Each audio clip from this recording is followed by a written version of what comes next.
Hey guys, Derek here. Oops, there I am. All right.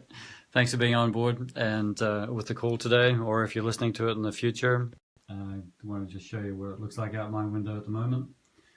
We're here from Finland for another 2 weeks, and we're having a lot of days like these. Stunningly gorgeous. Snow is very crisp underfoot. Someone asked that the other day, rather than being soft. Makes going on a walkabout pretty noisy, and -10 today. So today we wanted to cover fitness, and I thought of combining physical fitness, mental and emotional fitness all in one bag. And partly because I spend more time on the mental emotional fitness. I don't spend a lot of time in physical fitness. I do exercise, but I'm not like a gym bunny. Exercise is not like a major part of my life. In terms of working with a low carb, high fat, ketogenic diet, if you're looking at it for weight loss, you're looking at it, 80 to 85, 90% of that is going to be about the diet and staying to that. Whereas, the rest is about exercise. Certainly for diabetics, it's great to help them improve their insulin sensitivity. So regular exercise becomes more important if you have certain issues like that going on. So it's really about, people adapting it to what their own individual situation is. Now, I've looked at the whole thing around, where am I? I've got a bit of paper here. I had it written down, and I've put it somewhere. Is that it? I was organizing myself, and I got too organized. I actually read a bit more and let it go. And where did I have my piece? There it is there. Okay, cool. Sorry for that little interlude.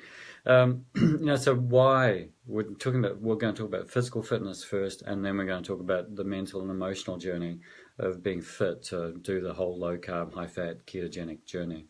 But why physical fitness? We're going to cover that first. And one of the key things is what improved physical fitness does is it improves your lean muscle mass. And there's a lot of studies showing that the better your lean muscle mass is, the longer you're going to live. So that improves your longevity.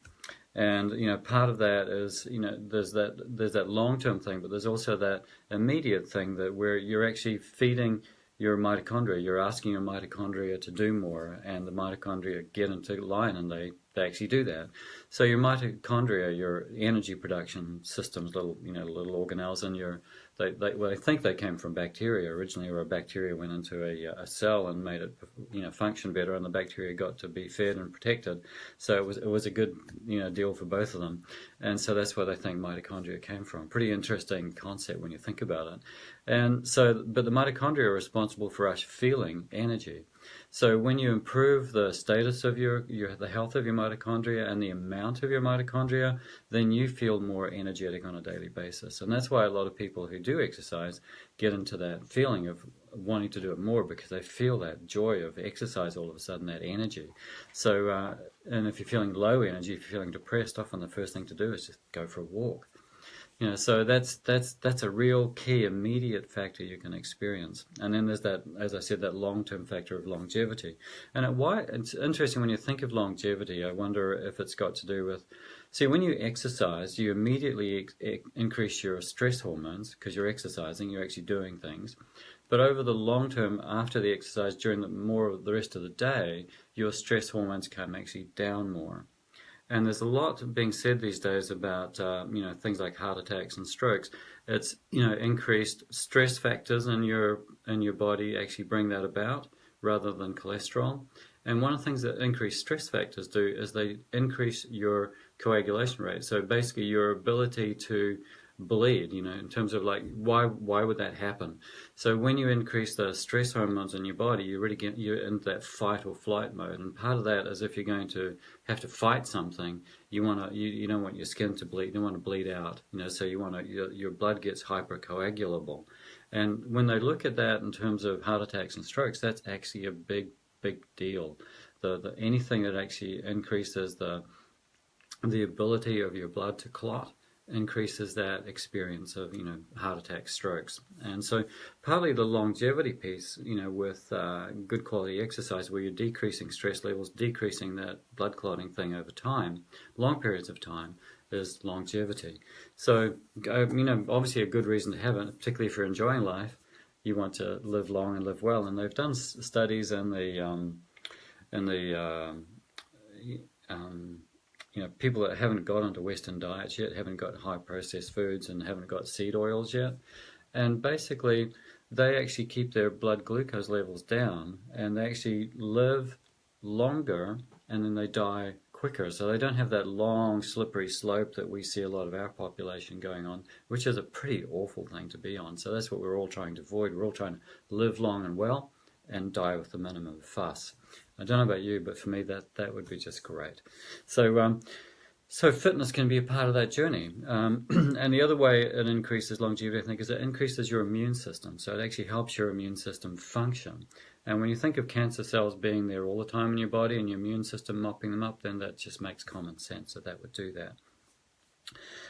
But it can be a double-edged sword. You see the people that if you're involved in heavy-duty training, if you're actually getting more and more colds, what that's showing is your immune system is coming down. And so that's actually a bad sign. So exercise, fitness is what I call a double-edged sword. One side of it does really well, it cuts well. The other side will come back and hit you in the face and sometimes chop your head off. There's plenty of people gone running and died in the process. So, just watch that. So just a matter of getting that right amount, try and work out for yourself what's your Goldilocks kind of process. And I love it when you look at that long-term thing, like there was a guy called Ansel Keys that created the food pyramid, the original food pyramid where we're told to eat a lot of carbohydrates.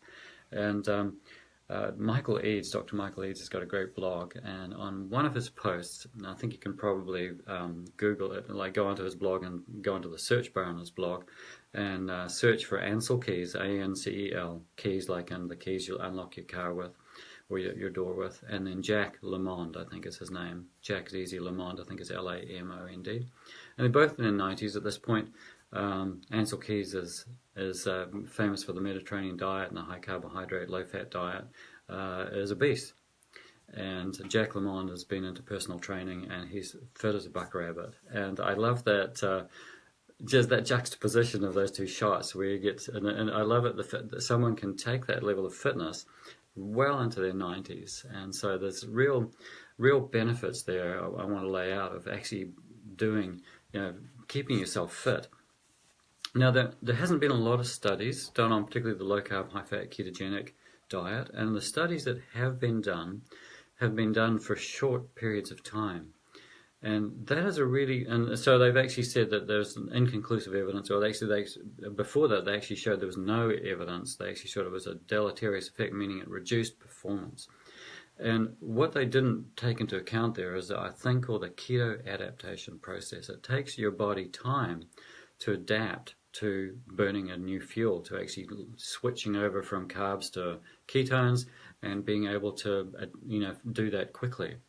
And so what it means is you can, like top athletes, they figured, like Stephen Finney and Jeff Volek, they did some great work on this, and they can say it takes 10 to 12 weeks. So that's 3 months for someone to fully keto adapt so that it actually improves their performance rather than decreases their performance. And so all the studies done that are 6 weeks or shorter, you can't really base anything about the benefit of low carb, high fat or ketogenic eating from studies that short, so you can just wipe them out straight away. But because a lot of studies have been done more on endurance sport, there's more known about that. And what they found is that some of the things that they found is that it increases your recovery rate. So basically you recover faster. So that means you can get on with training quicker.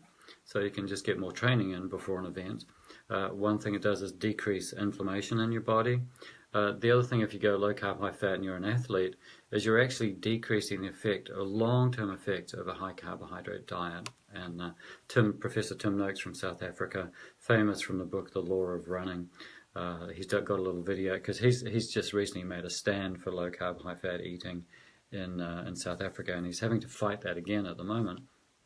And But he takes the law of running in a video, and he rips out the chapter on nutrition. He says that's what you should do, because in that book, it's a very famous book for if you're into running, and he actually suggests he got it all wrong. And what happened to him, he got diabetes. So even though he was running, he did about 40, 70 marathons, I don't know, in his lifetime. And but he was running lots, but his weight was continuing to pile on, and he couldn't understand it when he was running. And he came across a book which he thought was rubbish to start with, until he saw the authors like Jeff Volek and Steve Finney. He recognized the authors as good authors in the physical exercise nutrition field. And so he listened to it and he read it, and it made so much sense to him. And then he changed his diet around, and he had not just getting overweight, but he got diabetes. And so that whole thing, the long-term effect of sugar loading for events, really can be massively damaging to your body, because diabetes is a core. It's just showing our blood sugar goes too high, and that affects everything right across the board.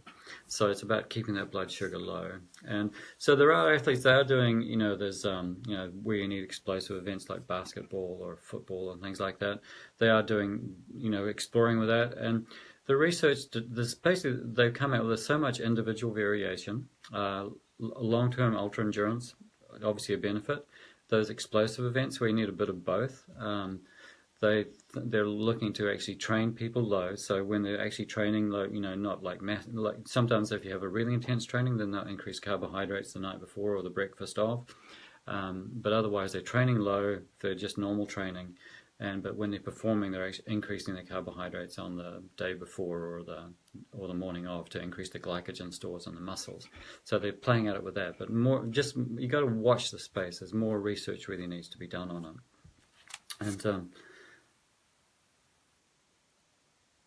okay, and so people to look out for on the air, just read Steve Finney and Jeff Volek's book. There's a Kiwi guy, Professor Grant Schofield. He's done a sports performance as well as he's part of the health program for school lunches now. So it's a fantastic resource that we've got him in that situation in New Zealand. Comes along with a dietitian. Oh God, I hate to say it, I've forgotten her name. Starts with a C. I'll probably remember it at some point. But think people like there's I might put these names down below if I can't remember them. But Ted Nyman, Dr. Ted Nyman, Naiman. He's really big on fitness. The whole idea of muscle fitness being more important than endurance fitness.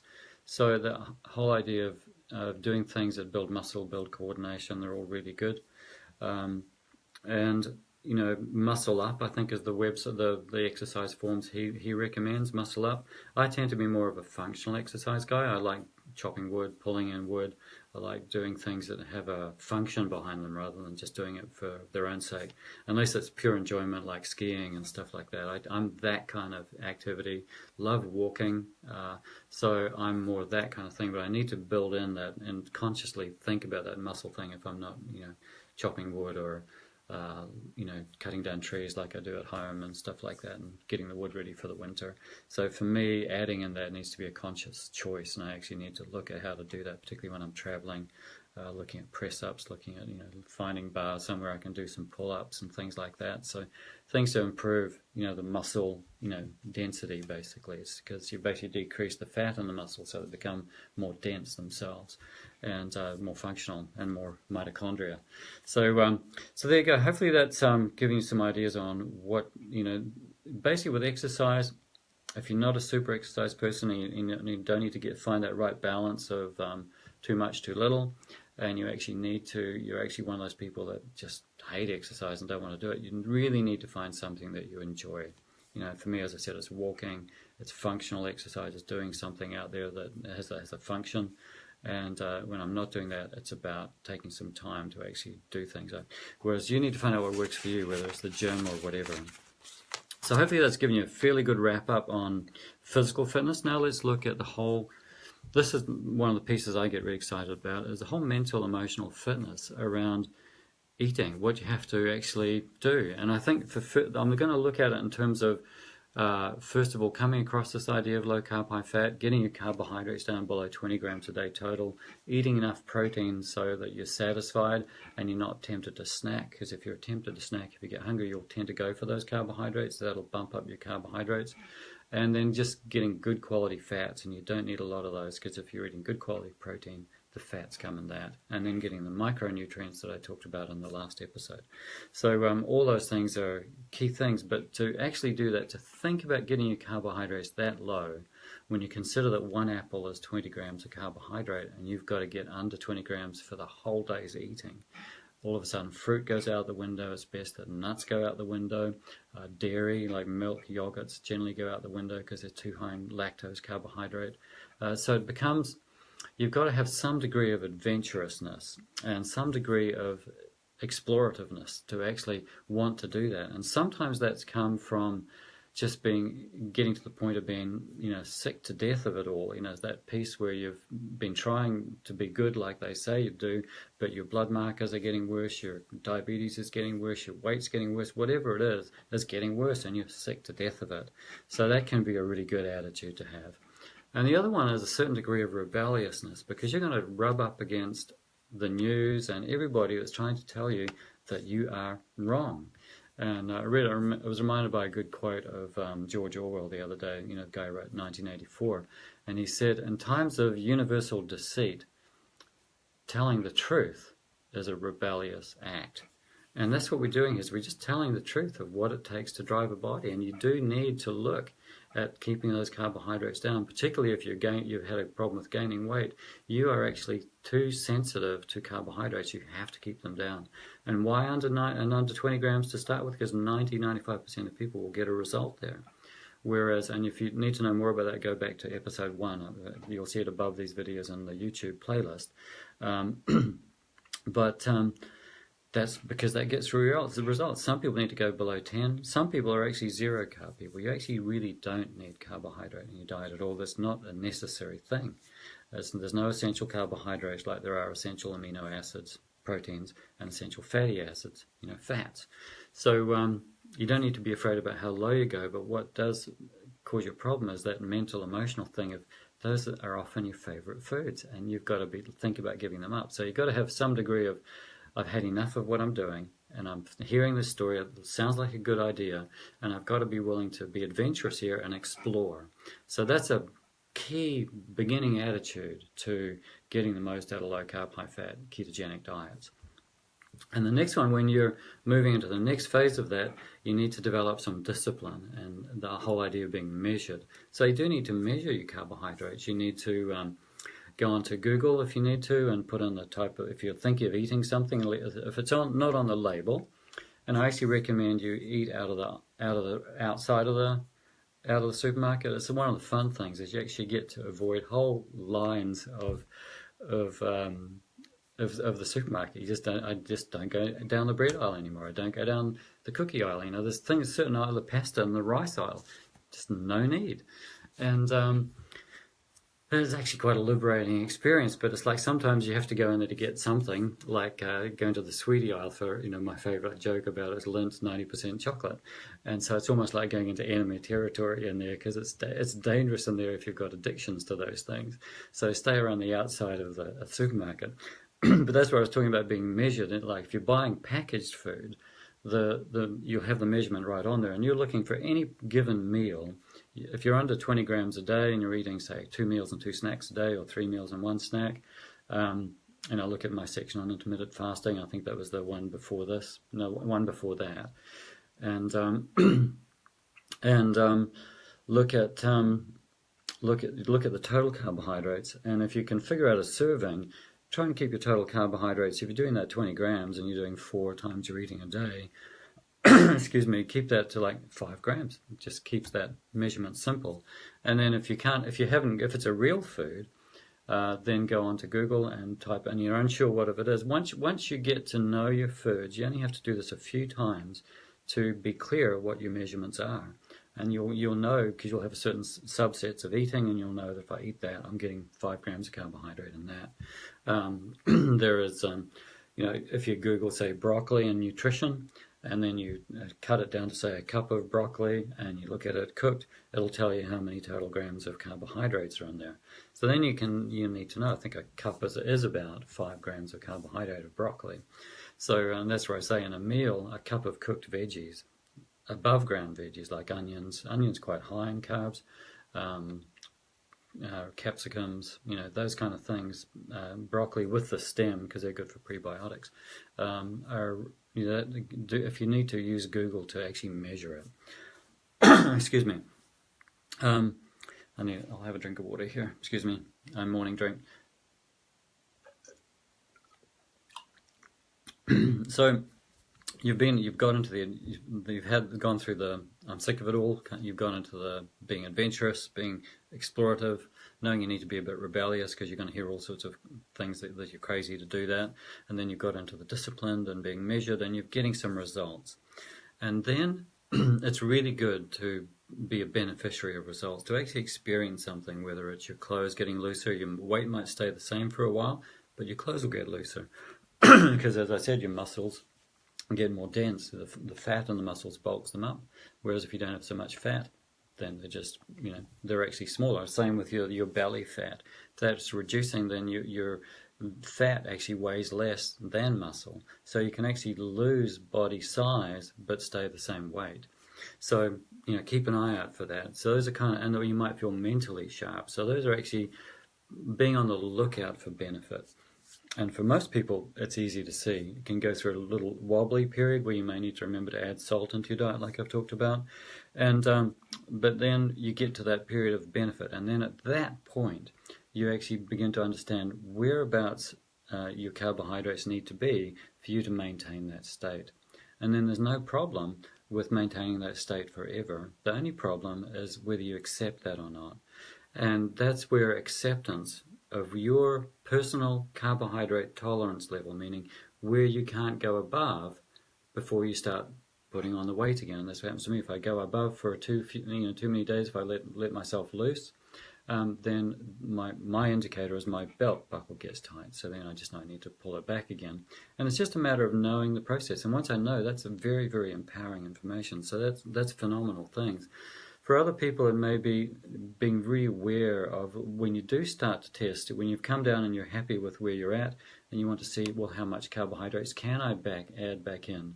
Remember, 5 grams a day, do that for extra 5 grams a day, do that for a week, measure that before you may add another 5 grams in. And then you'll get to the point where that's beyond your level. But in the process of trying that out, or if you've had the sense that you wanted to try something even before you got to that, just because you wanted to eat it because it was fun, and you had an impact with that, be aware, did that throw you out of your ability to come back to making those choices for a few days? Or did it throw you out just for the day? Or did it throw you out for months? Classic example is going out to a Saturday night dinner with friends, alcohol, dessert. Can you get back on track within a day or two? Or did that blow you out for the next year? So that's how you need to be aware of how sensitive you are to particular foods. And some foods will be what's called trigger foods more than other foods. So you need to pay really strict attention to that. So that's where self-awareness really comes in. And the other part of that is managing expectations. So it doesn't, that whole thing, don't set yourself up for trying to lose a certain amount of weight to get into a certain dress by a certain date. That's a recipe for failure. And also watch out for thinking you're going to look as like you did when you're a teenager. It's, different people, we all approach this differently. And part of the exploration is knowing that we are doing an N equals 1, where N is the population size of the study. We're doing it's called an N equals 1 study, meaning the population size of this study is 1. It's just me, it's just you. And you will be different to anybody else in terms of your carb tolerance. You'll have similarities, but you're a unique being, unique metabolism, unique approach to exercise, and things like that. So all of those things matter. And so manage your expectations so that you're not using them as a club to beat yourself up with. That you're actually appreciating what's going on, you're appreciating the benefits.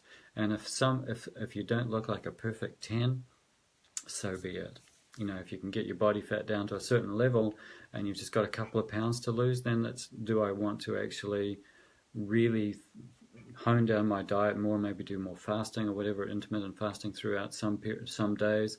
I do want to increase the exercise. That's the kind of thing you need to look at then. But for most of it, you'll get all the results you're looking for, 90% of them, just with changing diet. And just be aware that, particularly if you're overweight and you're a woman, it's going to be a longer journey, so don't expect to be the same as your husband if you're comparing it with your significant man friend that's going through the same journey with you. They'll have an easier time. So don't try and compare yourself with that. Manage the expectations. Be sensitive to yourself and treat yourself with some gentleness. So there's another attitude you could add in, the whole gentle approach to expectations, to appreciating what is happening, and not getting tripped up on what isn't happening. Because if you can maintain your blood glucose level, keep it low over a long period of time, then you do have that experience of living long and well, and then the whole process of leaving this place will be easier. So and that's, I believe, what we really want, all of us really want, because if you've experienced anyone going through cancer or diabetes where things fall off, it's an abysmal way to go. So there, anyway, go on my high horse about that one. So we've been through just about to wrap up now, we've been through the adventurous, the explorative, the partly rebellious, the sick to deathness, the discipline, the measuredness of it, things, and then learning to accept and be self-aware. And then the next thing is to really start for that ongoing thing, is it's ongoing education. I've listed a number of resources on my site. That free document, you can download the 5 resources on the website. You can see it on the Facebook page as well. That has the nitty-gritty all in one, and it's got links to further education. One of those links, there's a page on my website which is how many doctors will it take. So I've got listed my favorite doctors and their website, so you can actually go and learn from them. And often what I do is, if I've got a question, if something's come up, or someone's asked me a question, or if something's come up in the news, I'll pay attention to what those guys are saying. And so it's learning who you can trust. And so I've got a list of who I can trust there. So I'm assuming if you trust me, you can trust them. And then just learn to do that kind of searching. If you have something come up, ask me a Facebook question, or do some consultations with me. So that's one of the things. Some people can pick this up and do it by themselves. I talked to a lady yesterday. I was actually up at 3 o'clock in my morning. I was talking to a conference back in New Zealand, and they wanted me to do this time slot, and one of the ladies got up and she was so delighted because she had gone to a talk I did 2 years ago and applied all the principles I've been telling you, and she'd gone from 95 kgs, I think was her highest, down to under 60. And that was a fantastic result, but she's actually, her hormonal issues have come into balance, all sorts of things have improved. But so some people can do that long term. They can hear something once and just do it. Other people, they need continuous reinforcement. For me, I needed to read book after book after book and bring all the ideas together to make a cohesive body of knowledge that I could step into and stand on. So that was my process. So you've got to figure out what your process is. And so part of that is having a moral fortitude to actually stay the course, to be persistent with it.